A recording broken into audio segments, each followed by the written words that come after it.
A few weeks ago, former most insufferable anti-SJW YouTuber Hunter Avallone made a video about why he left the right. Now, he did not shift fully to the left. He considers himself a centrist now. I'll link his video in the description if you're interested in watching it, but basically, too long didn't watch.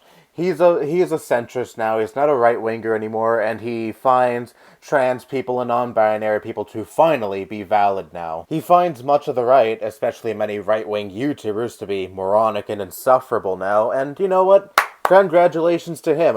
I'm very surprised and also very happy that he finally has seen the error of his ways and is finally denouncing his old reactionary content and is starting to be more open to leftist views. I'm definitely happy about that considering how prominent of a figure Hunter is in the anti-SJW community, but I am still very hesitant to fully embrace Hunter and hop on the Hunter Avallone redemption arc train because like I mentioned before, he was a very huge figure in the anti-SJW community. Now he's bleeding fans, of course, because of his shift in political views, but still, he has videos with literal millions of views shitting on trans people, shitting on non-binary people, shitting on people in the LGBTQ plus community in general.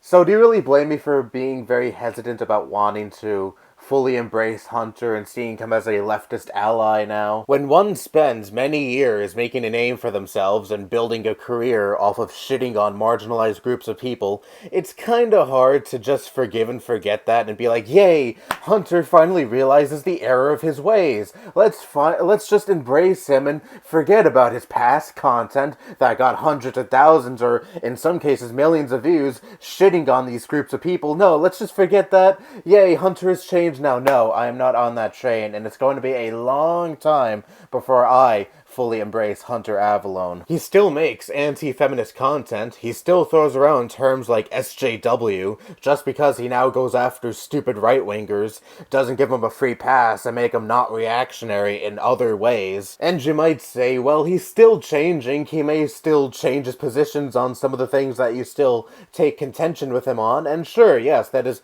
absolutely a possibility. I myself used to be a big-time anti-SJW edgelord douchebag who, was kind of anti-trans and said things like LGBTQ plus people should not have a Pride Month and things like that.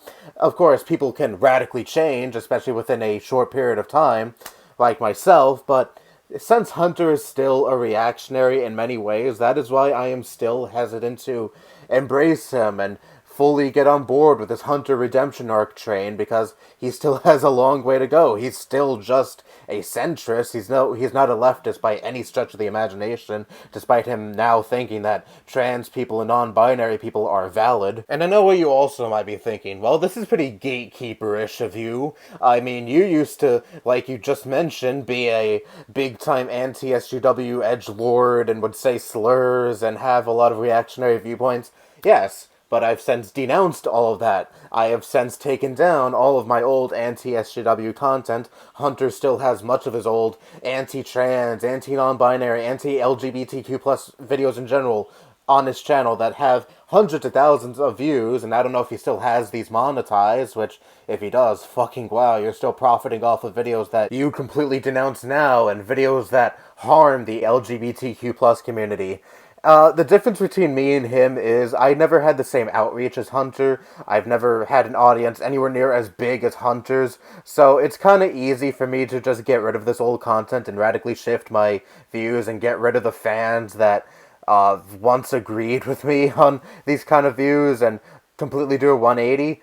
With Hunter, it's not that simple because he had a very large fan base built off of these kind of videos that loved these kind of videos, so I'm sure these videos contributed to negative rhetoric regarding LGBTQ plus people and other ideas that are very reactionary and probably led to the bullying and harassment of these kind of marginalized groups that Hunter would routinely target in his videos. So that's why he doesn't necessarily get a free pass from me. And I understand, Hunter is a fish in a rather large pond. There are still plenty of other anti-SJW reactionary content creators who still make content that negatively impacts marginalized groups of people and are 10 times worse than Hunter ever was, even when he was still big on the anti-SJW right-wing train. But still, Hunter was a very large figure in this community when he was still hardcore right-wing, and I'm sure he has influenced the minds of many impressionable people who may have come across his videos, because again, these videos caught the attention of many, many people, and I'm sure many of these people will never see the error in their ways, will never see the error in their views, and will continue to be pieces of shit towards these marginalized groups of people without any care in the world, because they don't see these people as valid. They don't see these people as equal, and see these people as worthy of ridicule, harassment, and mockery. And I wouldn't be surprised if Hunter Avallone was many of these people's introduction to these kind of disgusting beliefs, or at the very least, heavily influenced them to adopt these kind of disgusting beliefs. So Hunter has done some rather irreversible damage that I wouldn't be surprised if certain people would never forgive him for, even if he were to ever become a full-on leftist and become the complete opposite of what he once was, which would be cool, but these are things that you just can't simply forgive and forget. And yes, again, I am happy Hunter has finally realizing the error in his ways, realizing the damage he has caused with his previous content, and is starting to break away from the anti-SJW community, and hopefully he can do all that he can to at least redeem himself a little bit. But I'm not fully buying it yet. Call me a woke scold, call me a gatekeeper, all you want. I don't fucking care. If this video gives you that impression of me, fine, whatever. Think what you want.